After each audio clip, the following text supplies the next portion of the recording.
കൂന്തൽ ഇങ്ങനെ റോസ്റ്റ് ചെയ്ത് കഴിച്ചിട്ടുണ്ടോ? കൂന്തൽ റോസ്റ്റ് എല്ലാവർക്കും അറിയുമായിരിക്കും, ഉണ്ടാക്കിയിട്ടും ഉണ്ടായിരിക്കും. പക്ഷേ ഇങ്ങനെ ഒരു റോസ്റ്റ് നിങ്ങൾ ഇതുവരെ ഉണ്ടാക്കിയിട്ടില്ലെങ്കിൽ ഇതുപോലെ ഒന്ന് ഉണ്ടാക്കി നോക്കി കമൻറ്റ് ചെയ്യണേ. ഇങ്ങനെ ഒരിക്കൽ ഉണ്ടാക്കി കഴിച്ചാൽ പിന്നെ ഹോട്ടലിൽ പോയി വലിയ വില കൊടുത്തിട്ടൊന്നും നിങ്ങൾ കഴിക്കില്ല. നമ്മൾ 1/2 കിലോ കൂന്തലാണ് എടുത്തിട്ടുള്ളത്. അത്യാവശ്യം വലിപ്പമുള്ള കൂന്തലാണ്. അത് നന്നായി കഴുകി വൃത്തിയാക്കി വെച്ചിട്ടുണ്ട്. കഴുകുമ്പോൾ പ്രത്യേകം ശ്രദ്ധിക്കണം. ഇപ്പോഴത്തെ കുട്ടികൾക്ക് മനസ്സിലാകാൻ വേണ്ടി പറയുന്നതാണ്. കൂന്തലിൻ്റെ ഉള്ളിൽ ഒരു കറുപ്പ് സാധനമുണ്ടാവും. അത് പൊട്ടിപ്പോയാൽ പിന്നെ കഴുകിയാലും വൃത്തിയാവില്ല. എല്ലാ മീനും പോലെയല്ല കൂന്തൽ. അത് കഴുകണമെങ്കിൽ, അത് വൃത്തിയാക്കണമെങ്കിൽ കുറച്ച് പണിയുണ്ട്. അതുകൊണ്ട് കൂന്തൽ വൃത്തിയാക്കുമ്പോൾ വളരെ ശ്രദ്ധിക്കണേ അറിയാത്തവർ. നമ്മൾ വെറും 1/2 കിലോ കൂന്തലാണ് വാങ്ങിയത്. എന്നാൽ ഉള്ളിയോ തക്കാളിയോ ഒന്നും കൂടുതൽ ചേർത്തിട്ടുമില്ല. ഒരു ചെറിയ ഉള്ളി, ഒരു ചെറിയ തക്കാളി, പിന്നെ 2-3 പച്ചമുളക്, കഷ്ണം ഇഞ്ചി, ഇത്രയും മാത്രമേ നമ്മൾ എടുത്തിട്ടുള്ളൂ.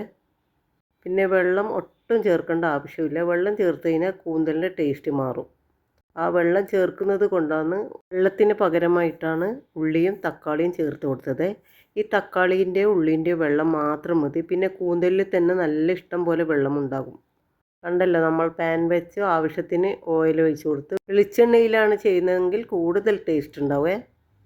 പിന്നെ ആദ്യം തന്നെ പൊടിയായി അരിഞ്ഞു വെച്ച ഇഞ്ചി നല്ലവണ്ണം വഴറ്റി കൊടുത്തു.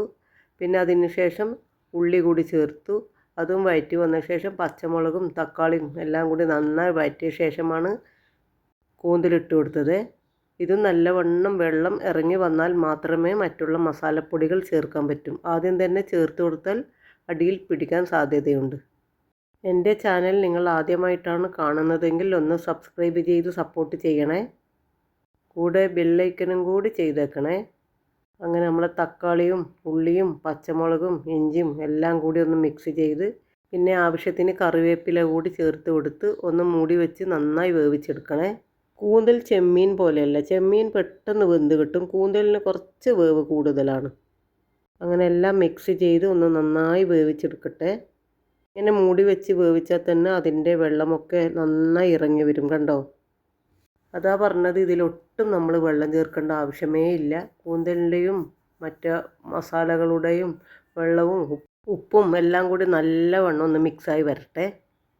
നമ്മൾ 1/2 കിലോ കൂന്തലും ഒരു ഉള്ളിയും ഒരു തക്കാളിയും കുറച്ച് നിങ്ങൾ കണ്ടല്ലോ എടുത്തത്. ഇത് നമ്മൾ 5-6 പേർക്ക് കഴിക്കാനുണ്ടായിരുന്നു. നമ്മൾ പുറത്ത് പോയി കഴിക്കുമ്പോൾ ചെറിയ പാത്രത്തിലല്ല തരുന്ന. വീട്ടിൽ ഇങ്ങനെ ഉണ്ടാക്കൽ നമുക്ക് ആവശ്യത്തിന് കഴിക്കാം, കൊതി തീരെ കഴിക്കാം. ഇനി നിങ്ങൾക്ക് കൂന്തൽ കിട്ടിയാൽ ഇങ്ങനെ തന്നെ ട്രൈ ചെയ്ത് നോക്കണേ.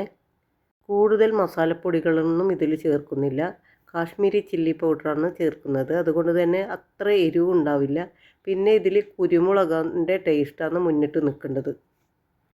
അങ്ങനെ കൂന്തലിൻ്റെയും മസാലകളുടെയും വെള്ളം നന്നായി ഇറങ്ങി വന്നപ്പോൾ മാത്രമാണ് മസാലപ്പൊടി ചേർത്ത് കൊടുത്തത്. 1/4 ടീസ്പൂൺ മഞ്ഞൾപ്പൊടി, പിന്നെ നിങ്ങൾക്ക് എരിവിന് ആവശ്യമായ മുളക് പൊടി ചേർത്ത് കൊടുത്ത്. പിന്നെ ഇവിടെ കുട്ടികൾക്കൊന്നും എരിവ് അത്ര ഇഷ്ടമല്ലാത്തത് കൊണ്ടാണ് കാശ്മീരി ചില്ലി പൗഡർ ചേർത്ത് കൊടുത്തത്. ഒരു 1.5 ടേബിൾ സ്പൂൺ കാശ്മീരി ചില്ലി പൗഡറാണ് നമ്മൾ ചേർത്ത് കൊടുത്തത്. പിന്നെ ചേർത്തത് ഒരു 1/4 ടീസ്പൂൺ ഗരം മസാല. അതെന്തായാലും ചേർത്ത് കൊടുക്കണേ, അതാണ് ഇതിൻ്റെ ഏറ്റവും ടേസ്റ്റ്. അതുപോലെ ഒരു 1/4 ടീസ്പൂൺ, 1/2 ടീസ്പൂൺ ആയാലും കുഴപ്പമില്ല, കുരുമുളക് പൊടി. ഇത് രണ്ടും എന്തായാലും ചേർത്ത് കൊടുക്കണേ. ഇതാണ് ഇതിൻ്റെ ഏറ്റവും രുചി കൂട്ടുന്ന മസാലപ്പൊടികൾ. അത് രണ്ടും ഇല്ലെങ്കിൽ പിന്നെ റോസ്റ്റിൻ്റെ ടേസ്റ്റ് എന്തായാലും ഹോട്ടൽ രുചി കിട്ടൂല.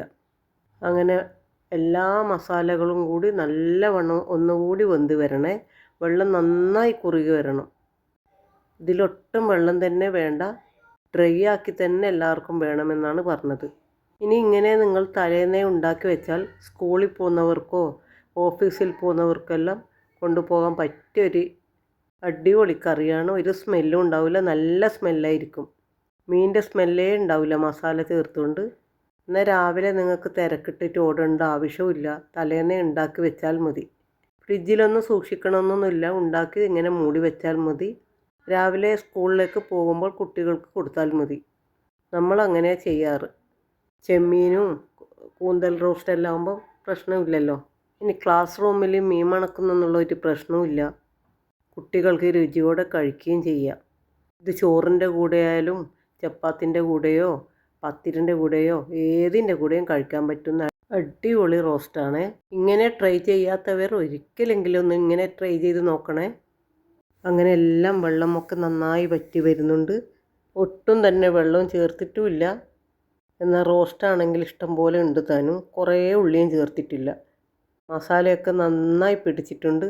ഉള്ളിയോ തക്കാളിയോ പച്ചമുളകിൻ്റെയോ ഒരു അംശം പോലും ഇതിൽ കാണാനുമില്ല. നിങ്ങൾക്ക് കാണുമ്പോൾ തന്നെ മനസ്സിലാവുന്നില്ലേ. പിന്നെ നമ്മൾ അവസാനമായി ചേർത്തതാണ് കുരുമുളകാണ്. കുരുമുളക് പൊടിയല്ല, ഒന്ന് ചതച്ചെടുത്തത് ചേർത്താൽ മതി. അതായിരിക്കും ടേസ്റ്റ് കൂടുതൽ. വീണ്ടും അടി പിടിക്കാതെ നന്നായി ഇളക്കി കൊടുക്കണേ. ആയിട്ടില്ല, ഇത് വറ്റി വന്നിട്ടൊന്നുമില്ല, കുറച്ചുകൂടി വറ്റി വരാനുണ്ട്. ഇനി നമ്മൾ കൈവെക്കാതെ ഇളക്കിക്കൊണ്ടേ ഇരിക്കണേ, അടിയിൽ പിടിച്ച് പോകും. ഇനി തീ ഒന്ന് വളരെ ചെറുതായി കുറച്ച് വെച്ചിട്ട് മൂടി വെച്ചിട്ട് വേവിച്ചെടുക്കാം. ആ മൂടി തുറക്കുമ്പോഴുള്ള സ്മെല്ലുണ്ടല്ലോ, പറഞ്ഞറിയിക്കാൻ പറ്റില്ല കേട്ടോ. നല്ല അടിപൊളി സ്മെല്ലാണ്. ഈ വീഡിയോ ഇഷ്ടപ്പെട്ടെങ്കിൽ എന്തായാലും ഒന്ന് ലൈക്കും കമൻറ്റും എല്ലാം ഒന്ന് ചെയ്തേക്കണേ. അങ്ങനെ നമ്മളെ കൂന്തലെല്ലാം നന്നായി ഫ്രൈ ആയി വരുന്നുണ്ട്. നമ്മൾ ഇന്നത്തെ വീഡിയോ ഇത്രയേ ഉള്ളൂ. നാളെ നല്ലൊരു റെസിപ്പിയുമായി വീണ്ടും നമ്മൾ വരുന്നത് വരെ തൽക്കാലം പോകുന്നു. Tata, bye bye.